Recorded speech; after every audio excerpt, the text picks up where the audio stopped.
Of India Shri Manan Kumar Mishra आपसे कि कृपया माननीय प्रधानमंत्री जी का स्वागत करें, उन्हें मेमेंटो भेंट करके।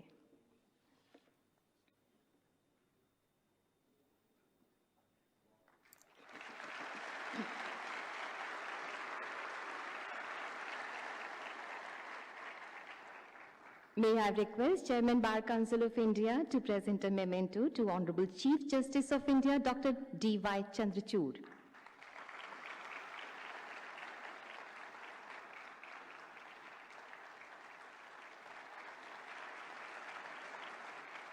आपसे ही निवेदन है श्री मनन कुमार मिश्रा, चेयरमैन बीसीआई, कि कृपया माननीय विधि एवं न्याय मंत्री स्वतंत्र प्रभार श्री अर्जुन राम मेघवाल जी को मेमेंटो भेंट करें।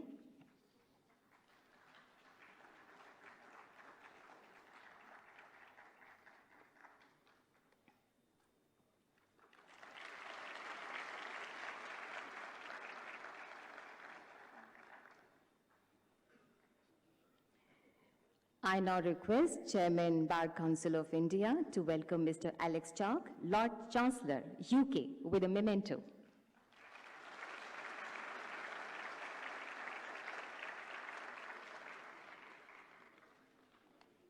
बहुत बहुत धन्यवाद। Thank you so much.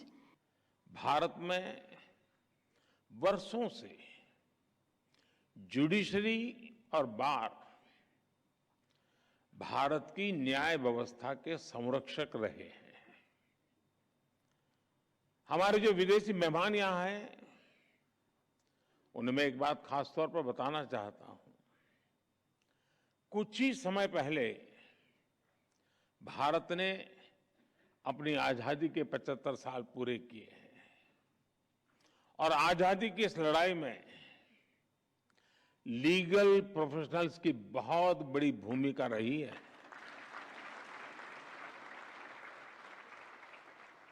आजादी की लड़ाई में अनेकों वकीलों ने चलती हुई वकालत छोड़ करके राष्ट्रीय आंदोलन का रास्ता चुना था।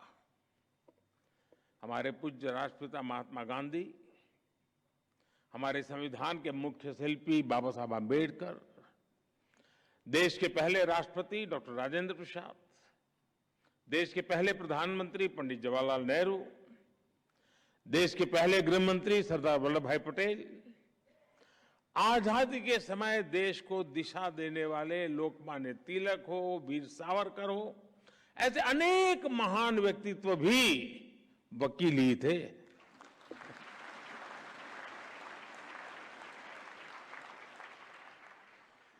यानी लीगल प्रोफेशनल्स के अनुभव के ने आजाद भारत की नींव को मजबूत करने का काम किया। और आज जब भारत के प्रति विश्व का जो भरोसा बढ़ रहा है, उसमें भी भारत की निष्पक्ष स्वतंत्र न्याय व्यवस्था की बड़ी भूमिका है।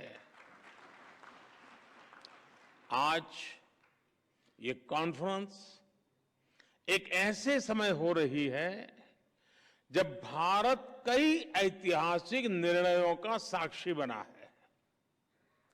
एक दिन पहले ही भारत की संसद ने लोकसभा और विधानसभाओं में महिलाओं को 33% आरक्षण देने का कानून पास किया।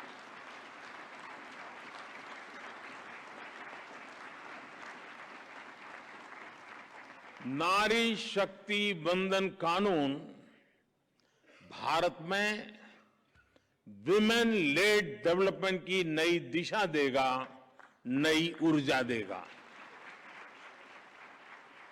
कुछ ही दिनों पहले ही G20 के ऐतिहासिक आयोजन में दुनिया ने हमारी डेमोक्रेसी, हमारी डेमोग्राफी और हमारी डिप्लोमेसी की झलक भी देखी।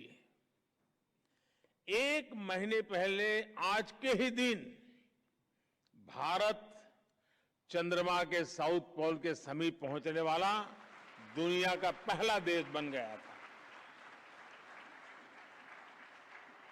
ऐसी अनेक उपलब्धियों के आत्मविश्वास से भरा भारत आज 2047 तक विकसित होने के लक्ष्य के लिए मेहनत कर रहा है और निश्चित तौर पर इस लक्ष्य की प्राप्ति के लिए भारत को एक मजबूत, निष्पक्ष, स्वतंत्र न्यायिक व्यवस्था का आधार चाहिए। मुझे विश्वास है इंटरनेशनल लॉयर्स कॉन्फ्रेंस इस दिशा में भारत के लिए बहुत ही उपयोगी साबित होगा।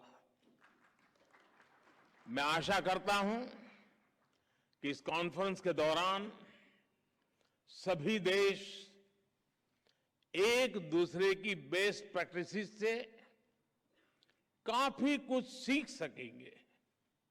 फ्रेंड्स, 21वीं सदी में आज हम एक ऐसी दुनिया में रह रहे हैं जो डीपली कनेक्टेड है। हर लीगल माइंड या इंस्टीट्यूशन अपने ज्यूरिडिक्शन को लेकर बहुत सचेत है, लेकिन ऐसी कई ताकतें हैं जिनके खिलाफ हम लड़ रहे हैं, वो बॉर्डर्स या ज्यूरिडिक्शंस की परवाह नहीं करती। और जब खतरे ग्लोबल है तो उनसे निपटने का तरीका भी ग्लोबल होना चाहिए। साइबर टेररिज्म हो, मनी लॉन्ड्रिंग हो, आर्टिफिशियल इंटेलिजेंस हो और इसके दुरुपयोग की भरपूर संभावनाएं हो, ऐसे अनेक मुद्दों पर सहयोग के लिए ग्लोबल फ्रेमवर्क तैयार करना सिर्फ किसी शासन या सरकार से जुड़ा मामला नहीं है। इसके लिए अलग अलग देशों के लीगल फ्रेमवर्क को भी एक दूसरे से जुड़ना होगा। जैसे हम एयर ट्रैफिक कंट्रोल के लिए मिलकर काम करते हैं। कोई देश ये नहीं कहता तुम्हारा कानून तुम्हारे यहां, मेरा कानून मेरे यहां। जी नहीं, फिर किसी का जहाज उतरेगा ही नहीं। हर कोई common rules and regulations, protocols का पालन करता है। उसी तरह हमें अलग अलग डोमेन में ग्लोबल फ्रेमवर्क तैयार करना ही पड़ेगा।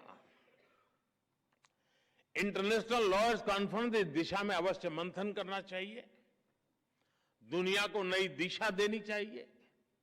साथियों, एक अहम विषय ऑल्टरनेट डिस्प्यूट रिजोल्यूशन एडीआर का है। तुषार जी ने इसका काफी वर्णन भी किया। कॉमर्शियल ट्रांजैक्शन की बढ़ती कॉम्प्लेक्सिटी के साथ दुनिया भर में एडीआर का चलन भी तेजी से बढ़ा है।